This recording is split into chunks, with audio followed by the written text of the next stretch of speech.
Ya. Hari ini kita akan mempelajari tentang pertama, yaitu penggunaan koma. Ya, koma digunakan di mana saja. Untuk contohnya seperti ini.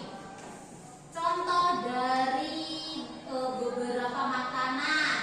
Yang pertama, nasi, koma, terus susu, koma, tempe, koma, dan tahu. Itu untuk penggunaannya. Nah, selanjutnya kita akan mempelajari sifat dengan kata benda. Contohnya seperti ini. Ini apa? Pensil kuncing. Pensil itu adalah kata benda, bendanya, bentuknya. Sedangkan kuncing yaitu sifatnya. Contoh lagi, anak kecil.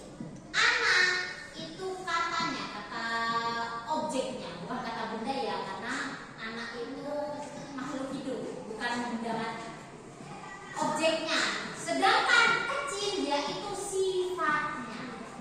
Sifat, berbentuk sifat. Yang ketiga kita akan mempelajari antonim, yaitu lawan kata. Lawan katanya ringan berat, berat ringan, sempit luas, tinggi pendek, dan seterusnya. Yang terakhir kita akan mempelajari apa itu kata ajaib. Ada 5. Pertama, permisi. Kedua, silahkan. Ketiga, maaf. Keempat, tolong. Dan yang terakhir, terima kasih. Nah, kalian akan mempelajarinya setelah melihat video ini. Ya.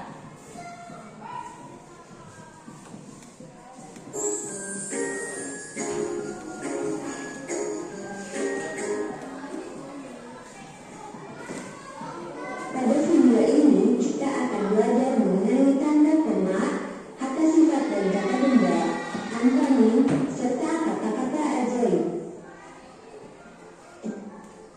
Tahukah kalian bahwa perbedaan dapat ditemukan pada banyak hal?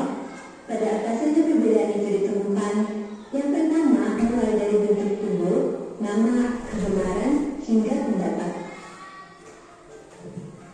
Teman-teman, apakah kalian tahu bahwa ketika kita menuliskan kalimat atau membuat sebuah teks cerita, diperlukan penggunaan tanda koma?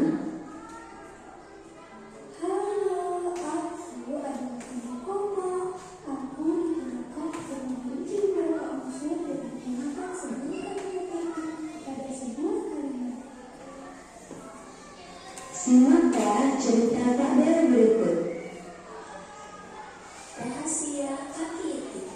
Ketika berjalan ke kolam, Itik bertemu kawanan baru. Ini semua ikan dan kasar. Ejek marah.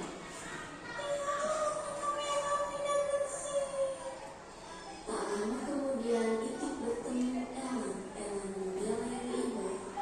Jangan-jangan kamu karena kakimu bersilaku. Itik melihat kaki Elan. Kaki Elan kokoh, kuat, dan berkuku tajam. Di tepi kolam, Itik menatap kakinya. Mengapa kakiku tidak indah? Dia sambil menangis. Beberapa ayam asyik bermain di tepi kolam. Salah satunya terpeleset dan tercebur. Teriak ayam itu. Itik segera melompat ke kolam. Kakinya membayi dengan kuat. Itik berhasil menyelamatkan ayam. Terima kasih, Itik. Ucap ayam. Tentu saja kamu punya anak istimewa. Itik sadar kakinya berguna untuk mendengar. Itulah yang paling penting bagi seekor itik. Itik berenang dengan liar. Ia berjanji tidak akan lagi merasa minder. Nah, setelah mendengarkan cerita Kado, apakah kalian memperhatikan penggunaan tanda koma? Perhatikan contoh berikut. Contoh yang pertama, kaki elang, kokoh, kuat, dan berbulu tajam. Tanda koma digunakan untuk memerlukan beberapa unsur. Contoh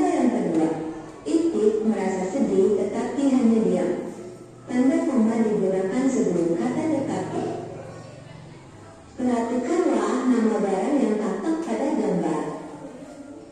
Ukur merupakan kata benda dan tebal merupakan kata sifat. Contoh lainnya yaitu kue, coklat, dan pensil runcing. Kue dan pensil merupakan kata benda, sedangkan coklat dan runcing merupakan kata sifat. Selanjutnya, kita akan belajar mengenai antonim.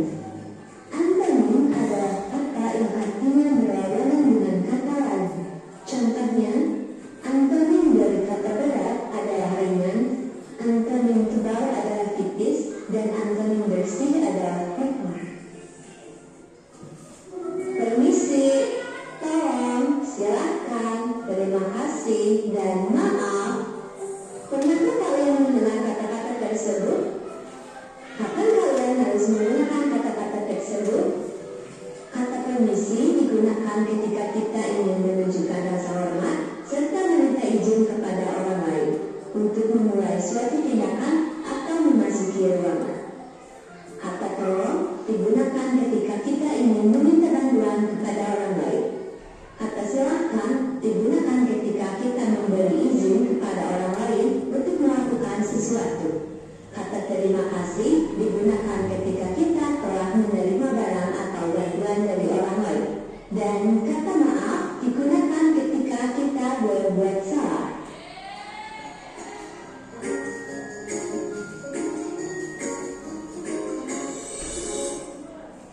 Sampai di sini paham? Jadi pelajaran yang bisa kita ambil dari berteman dalam keragaman, yang pertama cara penggunaan koma. Koma itu digunakan di kalimat yang menjelaskan beberapa macam. Contohnya seperti yang Bu Guru bilang di awal, beberapa macam makanan yaitu roti luwak, coklat, koma, permen, koma, biskuit, koma, dan wafer. Itu penggunaan koma. Sedangkan selanjutnya kita akan mempelajari tentang sifat dan bendanya. Yang tadi kayak kue, coklat. Kue adalah benda, kata benda. Coklat adalah sifat. Terus meja tebal. Meja berarti kata benda. Tebal berarti sifat. Selanjutnya antonim. Antonim itu adalah lawan kata. Kebalikan katanya. Ya. Rajin, kebalikan katanya apa? Malas. Cepat, lawan katanya lambat. Naik, lawan katanya turun. Dan terakhir kata ajaib.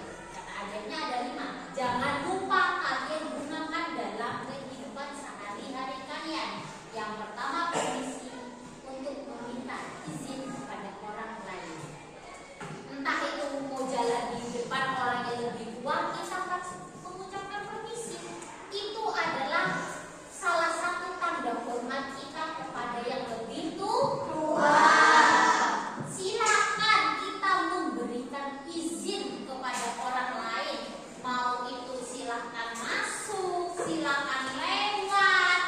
Itu kita memberikan izin. Yang ketiga yaitu tolong. Itu digunakan untuk meminta bantuan kepada siapapun. Jadi dibiasakan kalian untuk meminta tolong terlebih dahulu. Jangan ambilkan buku teks. Jangan gitu. Minta tolong ambilkan buku. Ya, bisa diterapkan?